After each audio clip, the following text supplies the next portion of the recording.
Hey, it's Craig. I just wanted to let you know that you can listen to Canadian History X early and ad-free on Amazon Music, included with Prime.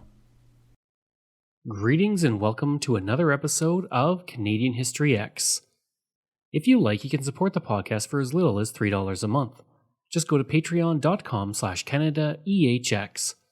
You can also donate to the podcast by going to CanadaEHX.com and clicking Donate. Don't forget, I have 3 other podcasts out there, From John to Justin, which releases every single Friday, Canada's Great War, which releases every single Sunday, and Coast to Coast, which releases every single Thursday. If you like, you can email me at craig@canadaehx.com. You can find me on Twitter. My handle is Craig Baird, CraigBaird, and I'm on Instagram at Bairdo37. Today, I'm looking at the community of Fort Frances, Ontario. It's got a really cool history, some really cool sights, and some really cool stories. So let's get right to it.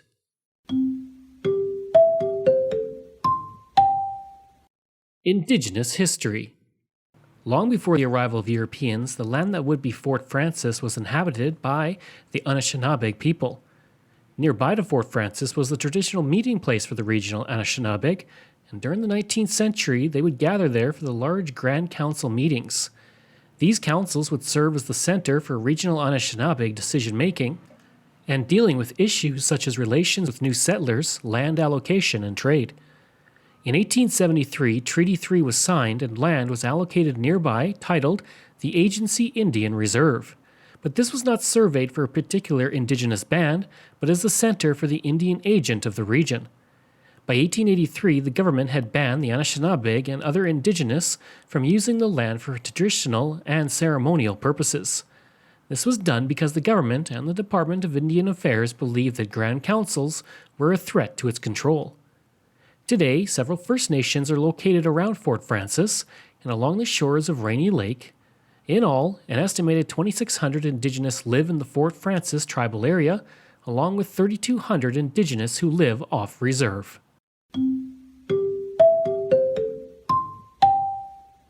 The forts.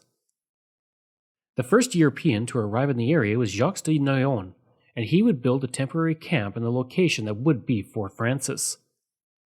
The era of Fort Frances begins with Pierre Gauthier de Valinay, the first commander of the Western District and the person who established the fort itself. Fort Frances would be the first European settlement west of Lake Superior, but it was not called Fort Frances. Named Fort Saint-Pierre when it was established in 1731, the fort was established by a few of Pierre's men who agreed to journey west as winter approached to establish the fort. In July, Pierre arrived at the fort and then continued west to the Lake of the Woods. There, he set up Fort St. Charles, and soon Fort St. Pierre fell out of use and was closed in 1758.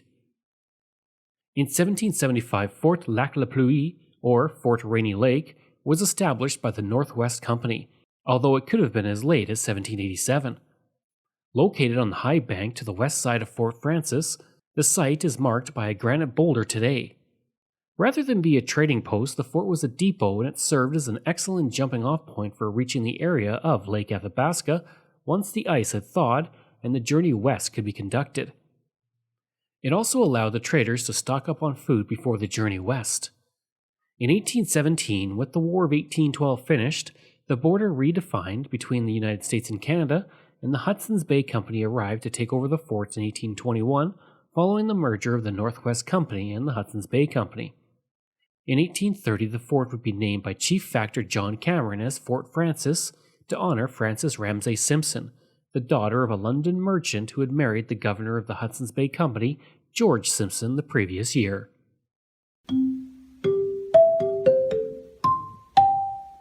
The founding of the community. With its close proximity to the United States, its role as a site of trading for the area, and a growing number of settlers moving into Canada and to the west, the community of Fort Frances began to grow. One of the biggest reasons for this growth was paper milling, which began in the area in the mid-1850s. In 1901, the Canadian National Railway came through, which would have a massive impact on Fort Frances. At the same time it came through, there was little in the area except for some settlers and a few buildings. In 1903, Fort Frances would be incorporated as a town and quickly began to modernize. One of the first acts of the new town was to create a fire department, and 2 years later, a city hall that also doubled as a fire hall was built in Fort Frances. In 1904, the first telephone system was installed, connecting the town to the rest of the province in this new form of communication. From those early years, the community has continued to grow and is now a major tourist spot thanks to the beautiful landscape, fishing opportunities, and more. The Fort Frances Museum. If you want to learn about the history of Fort Frances, one of the best places to visit is the Fort Frances Museum. While many museums are located in new buildings, the Fort Frances Museum is situated in one of the most historic buildings in the community.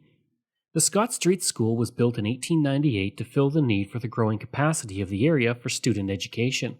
Built for $2,500, the two-story structure would serve the community until 1914, when it became too small for the growing population.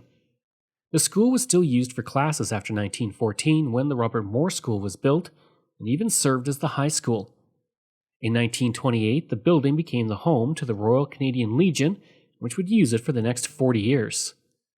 From 1968 to 1978, it would be used as the Chamber of Commerce, the local police used it, and it was even an assessment office. In 1978, it became the home of the Fort Frances Museum. Inside the museum, you will find exhibits that incorporate artifacts from the history of the community, dating back to the indigenous people, through the fur trade and into the pioneers. It also highlights the forestry history of the area that was so vital to the growth of Fort Frances. As part of the museum, you can also tour the Hallett, which I'll mention later in this episode, as well as the Lookout Tower. The 1903 explosion. I often like to look at the dramatic events in the community's history, and few things are more dramatic than an explosion and fire that completely alters the landscape of the town. The same year that the town was formed, residents dealt with one of the worst events in its history. On February 2, 1903 at 3:30 p.m., an explosion at the rear of the Hudson's Bay Company's store rattled the windows across town. The building itself had two walls and ends blown out, and the roof fell in almost completely as the entire building erupted in flames. Within half an hour, the building was consumed. When the explosion happened, 2 employees were in the store and received considerable burns. 2 customers in the store were also slightly injured. Interestingly, only the store was burned to the ground, and it was a saving grace that it was winter. The amount of snow preventing the fire from spreading, and the bucket brigade was able to take care of most of the flames. This wouldn't be the only significant fire disaster to hit the community. On June 17, 1905, a fire occurred that would destroy the Albertan Hotel, Hallbeck's Restaurant, Brecken's Bakery, Strain's Barbershop, Baker's Tailor Shop, Scott's Jewelry, along with 2 hotels, a bank, a clothing store, a drugstore, a butcher shop, and a hardware store. In all, that 1905 fire cost $200,000 in damages, which would amount to about $7 million today.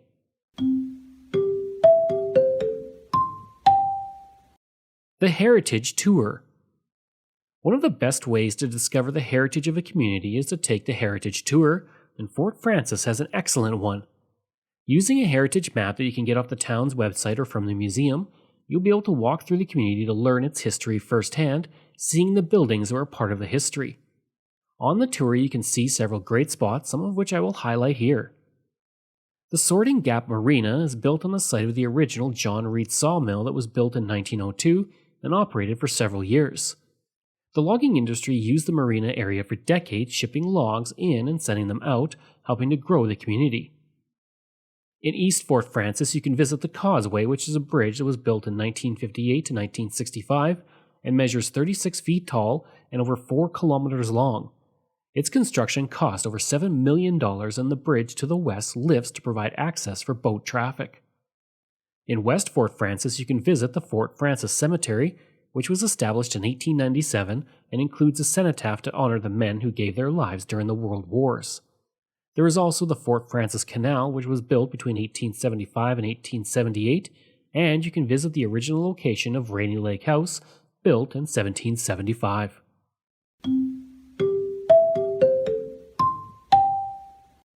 The Hallett. Rainy Lake is a 932 square kilometer lake that straddles the border between the United States and Canada, and for a time it was the domain of the Hallett. The Hallett was the largest and most powerful boat to operate on Rainy Lake, measuring in at 60 feet and weighing 57 tons. Built by the Russell brothers out of Owen Sound, the ship was so large that it had to be transported in pieces by railcar and then reassembled. Once in Fort Frances, it would be used by the local pulp and paper mill for years. As the years went on, the ship was modified to make it more suitable for the changing lumber industry. The single rudder was changed to a double rudder to make it more stable, and various other changes would come over the years, including changing the engines. Typically, the ship would haul 70,000 to 90,000 cords of wood every year, towing 4,000 to 5,000 cords of wood that stretched out a mile at a time. In all, it would make around 20 round trips a year. As with most things, times change, and the modernization of the woodland operations and concerns related to the lake environment meant the end of the Lake Drive. By the 1970s, it was cheaper to haul logs by truck, and the Hallett would haul its last lumber in 1974. That's not the end of the story for the ship, though. In 1983, the ship was placed in Point Park, and in 2009 it was restored and moved to its current location at the Sorting Gap Marina.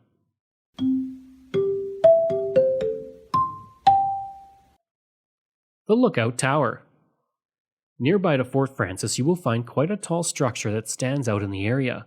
Called the Lookout Tower, it rises to 100 feet, and it got its start as a radar and lookout tower nearby before it was moved to Point Park at Fort Frances in 1972.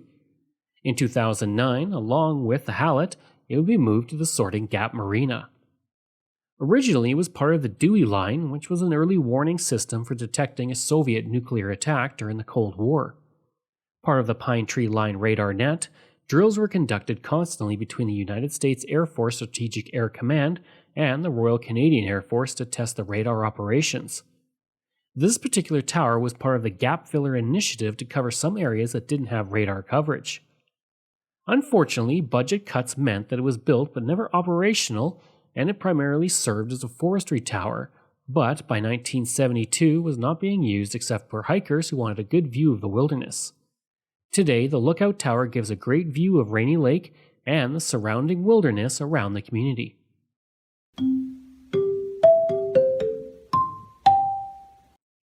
The Rainy Lake Mermaid. One of the most unique parts of Fort Frances is the Rainy Lake Mermaid. Many places will put up statues of mermaids on lakes or on oceanic coasts, but Fort Frances is unique in its mermaid. That sculpture was not created by professionals, but by a young man looking to avoid chores at the cabin, which the Lisney family owned since 1905. It was 1932 that Gordon Schlichting, a Minneapolis architect student, was visiting his cousins in Canada. Of course, at the time, they all had chores to do, and Gordon was not a fan of those chores. In an article in the Fort Frances Times, Kurt Lisney stated that his cousin Gordon, quote, decided to do something better than hauling wood and water, end quote. Gordon would create the mermaid out of pieces of steel, boat propellers, and concrete, making it 1.5 times life size.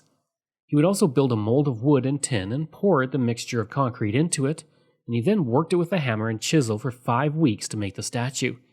At that point, he secured it with anchor bolts and reinforcing rods.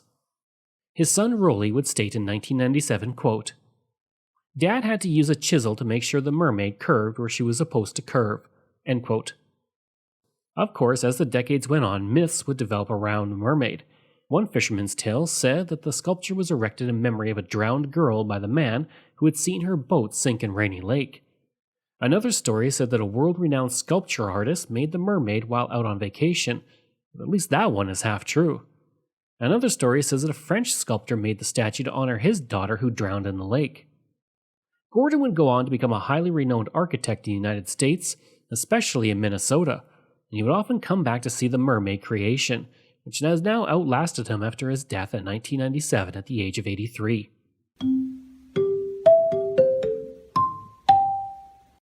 The 1946 tornado. It was on a beautiful summer day when the sky suddenly darkened in Fort Frances and a harbinger of doom arrived. Suddenly, in the evening of June 25, 1946, a strong wind of 100 kilometers an hour suddenly hit the town, with some gusts reaching 120 kilometers per hour at some points. The strong wind preceded a tornado that hit the town. Dan Mainville would have the roof of his home torn off and the walls blown in. Inside, his 10 children were struck by falling timbers, and while they were injured, the injuries were thankfully minor. As the tornado moved through the community, it twisted homes from their foundations, uprooted trees, threw trucks and tires, including an 18-foot rowboat, while also snapping telephone and telegraph poles. The J.A. Matthew lumberyard was severely damaged, and the 100-foot tower owned by the Ontario Land and Forest Department toppled. J. Cunningham escaped injury when his boat was tossed in the wind, and he would say, quote, "It gives you a funny feeling to see things flying around your head. I could hardly believe my eyes for a moment." End quote. Mrs. Kem Ross would say, quote, "It made me feel sick inside." End quote. In all, 12 people were injured, but no one was killed. Damages were put at $500,000 in the community, which is roughly $7.6 million today. The second tornado in 8 days hit Ontario. The first was in Windsor a week ago yesterday. Last night, another one whirled across the international boundary and struck Fort Frances. Jack McLaren of CKFI interviews a man who dodged a rowboat and a building in the storm. Life in Fort Frances is gradually returning to normal today after the worst storm in the history of the town.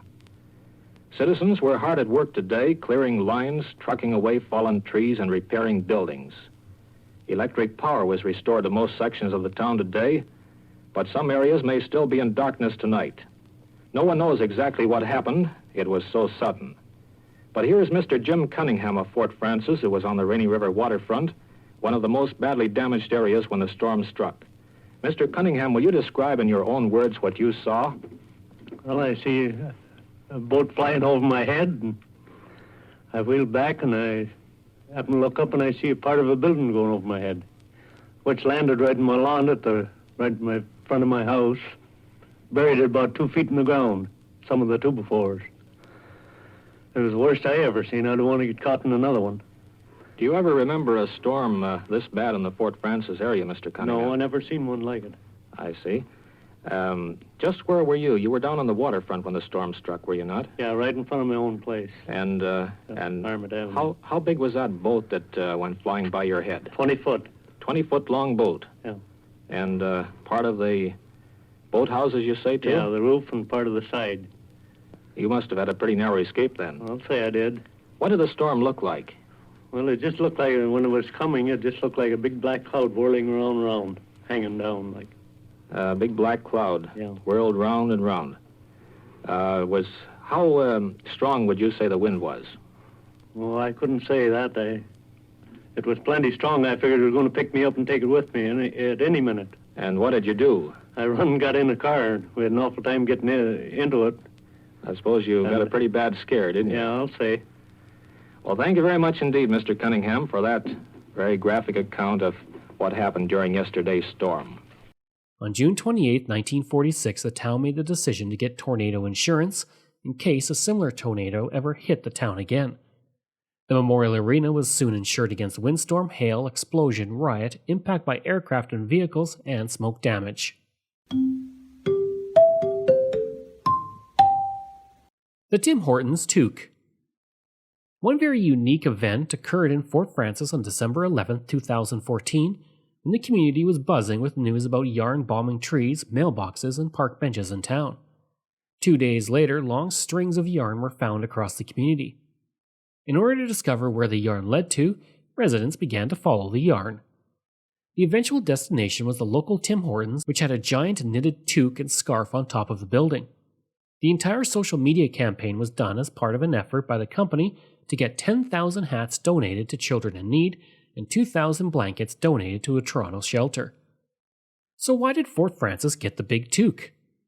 According to Tim Hortons, they wanted to spread warm wishes one more time by creating the warmest Tim Hortons in Canada in one of the coldest places, Fort Frances. One of Canada's most ubiquitous coffee chains gives one of the country's coldest places a warm and cozy makeover. I'm Jen Markham on Buzz 60. Temperatures in Fort Frances, Ontario average about 5 degrees in December. One reason Tim Hortons chose the spot to give back to its customers who donated thousands of hats and blankets to needy families through its Warm Wishes campaign. One morning, residents found red yarn everywhere, connecting yarn-bombed park benches, fire hydrants, even trees. And of course, the yarn all led to a Tim Hortons that had not only been topped with a giant knitted hat and scarf, but had its interior completely yarn-bombed as well.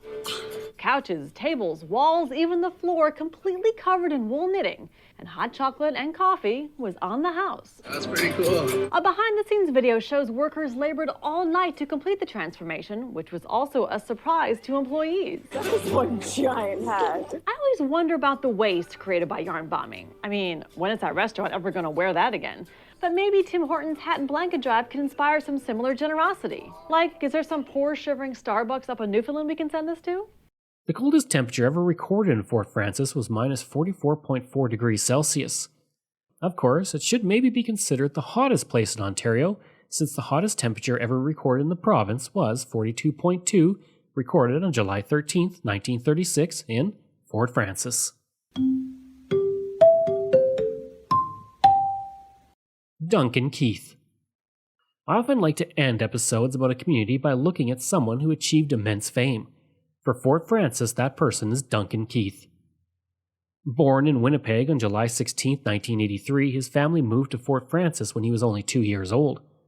Playing minor hockey in the Fort Frances Minor Hockey Association, he quickly emerged as a standout player. In 2002, he was drafted by the Chicago Blackhawks in the 2002 NHL entry draft, and after some time in the minors, he made the jump to the NHL in 2005-06, recording 21 points in 81 games with the team. Over the next 1,192 games, he would have 625 points, including 105 goals. Along the way, he won a gold medal with Canada at the 2010 and 2014 Winter Olympics. He played in 4 All-Star games. He won the Norris Trophy as the top defenseman in the NHL in 2010 and 2014. He won the Conn Smythe Trophy as playoff MVP in 2015, and 3 Stanley Cups were won by him in 2010, 2013, and 2015. To me, Duncan Keith is the complete package as a defenseman. When you think of Duncan Keith, you're just thinking of a freak of nature. Look at this guy, he never slows down. The more that you put him out on the ice, the better he is. It wasn't an easy route for him to get to the NHL. Here's a guy that was going to university, playing NCAA hockey, discovered for himself that it wasn't quite what he needed in order to be what he wanted to be, and that was an NHL player. And for me, I always knew that I had the hunger to play in the NHL and the desire, but players mature at different stages. So he made a decision, to go play junior, which he did, and the evolution continued to the point where going through the minors was a good idea for him. Duncan Keith's a workhorse, pure and simple. And Duncan Keith's not a big guy, but his durability is so good. He's one of those cornerstones for Chicago, and that's why they've won so many games, and that's why they play in June so many times.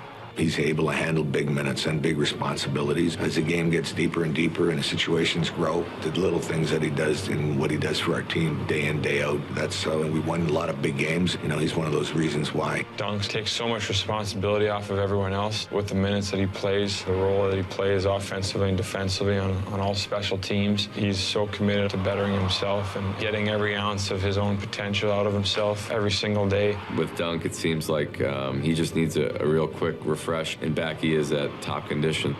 As a player, that's what you want. You want to be out in those situations, whether it's you're down a goal or you're up a goal, and counted on from the coach. So you have to work hard for that, and that has to be earned, and that's the way it should be. On July 21, 2008, Fort Frances recognized Keith by declaring the day to be Duncan Keith Day. While he is still playing in the NHL, it is almost guaranteed that Keith will find his way to the Hockey Hall of Fame. And in 2017, he was named one of the NHL's 100 greatest players in its history. I hope you enjoyed that episode of my look at Fort Frances, Ontario. If you did, please leave a rating and review. If you like, you can reach me through email at craig@canadaehx.com. You can also visit my website where you'll find hundreds of articles on Canada's history as well as all my podcast episodes. Just go to canadaehx.com. And don't forget, you can support the podcast through Patreon. There are multiple tiers to choose from, all with great benefits. You can support the podcast for as little as $3 a month, just like all of these wonderful patrons have, and I apologize if I mispronounce any names. Randy Hayden, Doug Campbell, Reg W., Deborah Carlson, Francis Helbling, Randa McCallum, Diane Wade, Lorianne Kirby, Gary Dolovich, Nick Zinri, Shannon Marshall, Clinton Martinez, Dimitri Chauve, Aaron O'Hara Myers, Robert Dunseith, Todd Casey, Catherine Roy, Luke S., J.P. Bear, Jason Hall, Phil Maynard, and Iris Gray. If you want, you can find me on Facebook. Just go to facebook.com/CanadianHistoryX. You can find me on Twitter. My handle is Craig Baird, CraigBeard. And you can find me on Instagram. Just go to Bairdo37. Thanks. We'll see you again next time.